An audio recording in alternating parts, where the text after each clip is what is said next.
નમસ્તે મિત્રો, જય દ્વારકાધીશ. હવે અહીંયા મેં એક ટાટ એસ અને એચએસ બંનેને ઉપયોગી થાય એવો એક મુદ્દો એટલે બ્લુપ્રિન્ટ અથવા તો ત્રિપરિમાણ દર્શક સારણી બનાવવાનો પ્રયત્ન કર્યો છે, તે તમે જોઈ શકો છો. હવે આ બ્લુપ્રિન્ટ છે એના માટે 3 મહત્ત્વના મુદ્દાઓ જે ગણાવી શકાય. એમાં જોવા જઈએ તો હેતુઓ, પ્રશ્નનો પ્રકાર અને વિષય વસ્તુ.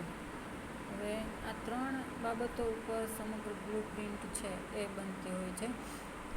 હવે હેતુઓ જોવા જઈએ તેમાં જ્ઞાન, સમજ, ઉપયોજન અને કૌશલ્ય. અને અહીંયા કુલ આપણે જે ટોટલ કરવાનો હોય છે તે આવશે. હવે અહીંયા મેં મારા વિષયની એટલે કે ગુજરાતી વિષયના અમુક એકમો પસંદ કરીને બ્લુપ્રિન્ટ તૈયાર કરવાનો પ્રયત્ન કર્યો છે, જે તમને ક્યાંક ઉપયોગી થશે.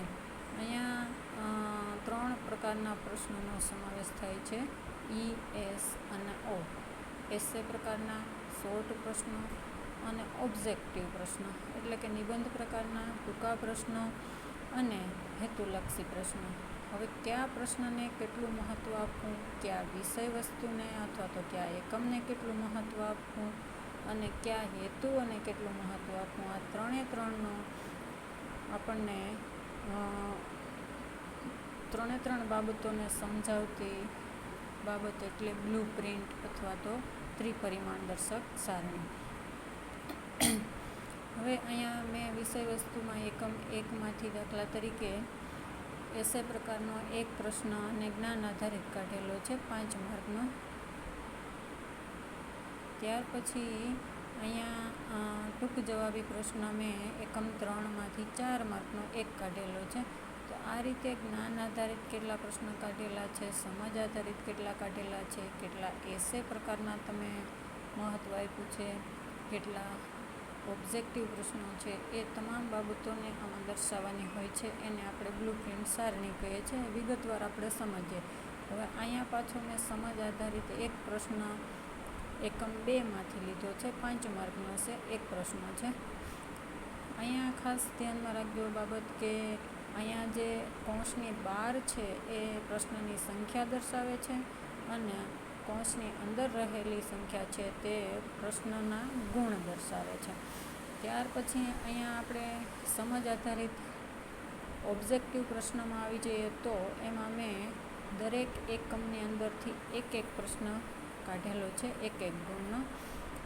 ત્યાર પછી ઉપયોજન આધારિત છે તો એમાં એસે પ્રકારનો એક પ્રશ્ન નથી, સીધો મેં શોર્ટ પ્રશ્ન કાઢેલો છે, ટૂંક જવાબી પ્રશ્ન એકમ નંબર 4માંથી 4 માર્કનો એક પ્રશ્ન.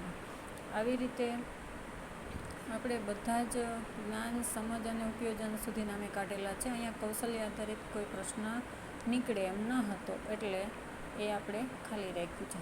ત્યાર પછી અહીંયા પ્રશ્ન કાઢવાની જે પ્રક્રિયા છે એ આપણી પૂર્ણ થાય છે.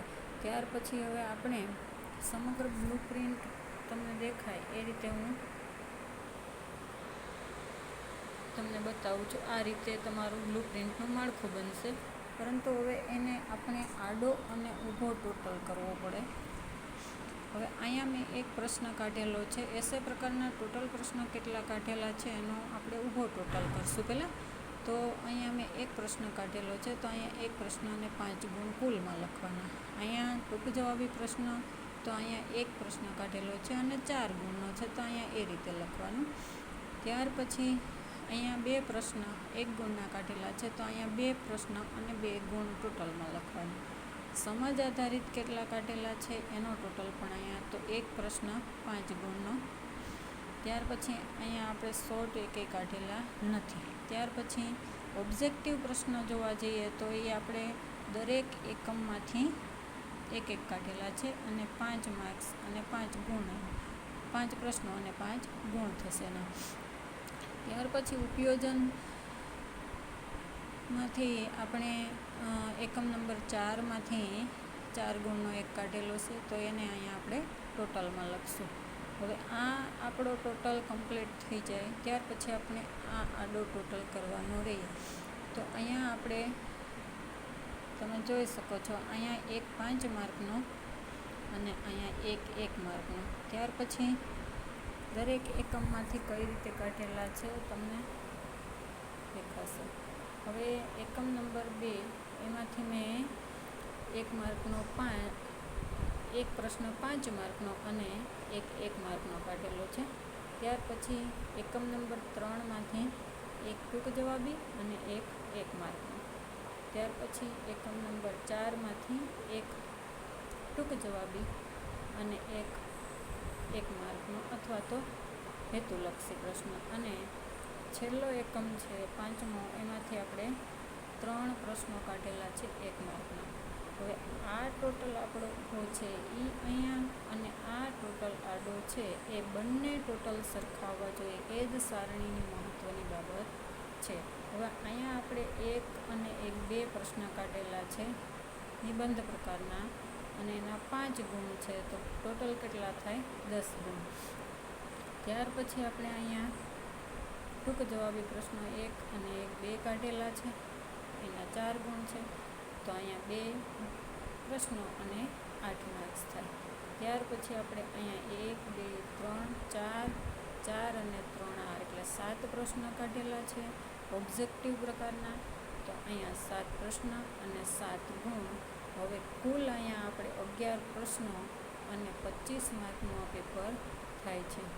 એવી જ રીતે આનો ટોટલ પણ એટલું જ થવો જોઈએ. તો આપણે અહીંયા જોઈએ તો નિબંધ પ્રકારના પ્રશ્નો કેટલા છે, તો કે અહીંયા 1 છે અને 1 અહીંયા છે. એટલે 5 માર્કના 2 પ્રશ્નો અને 10 ગુણ. તો અહીંયા થાય છે 5 માર્કના 2 પ્રશ્નો અને 10 ગુણ.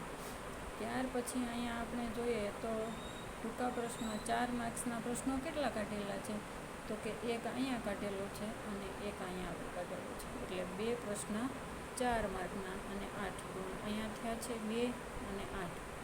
ત્યાર પછી આપણે હેતુલક્ષી પ્રશ્નો જોવા જઈએ તો હેતુલક્ષી પ્રશ્નોમાં આપણે અહીંયા કાઢેલા છે 2 અને અહીંયા કાઢેલા છે 5. એટલે 5 ને 2 7 પ્રશ્નો અને 7 ગુણ. તો આ બધો ટોટલ આપણે આડો ઊભો કમ્પ્લીટ થાય છે. ટોટલ 11 પ્રશ્નો અને 25 ગુણ થઈ જાય છે.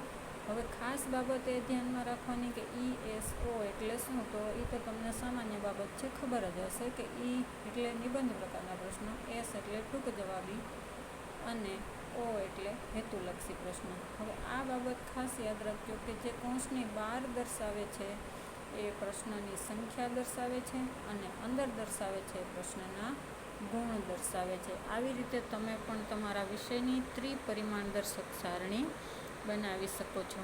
વિડીયો ગમ્યો હોય તો જરૂરથી લાઈક કરજો, શેર કરજો. જય દ્વારકાધીશ.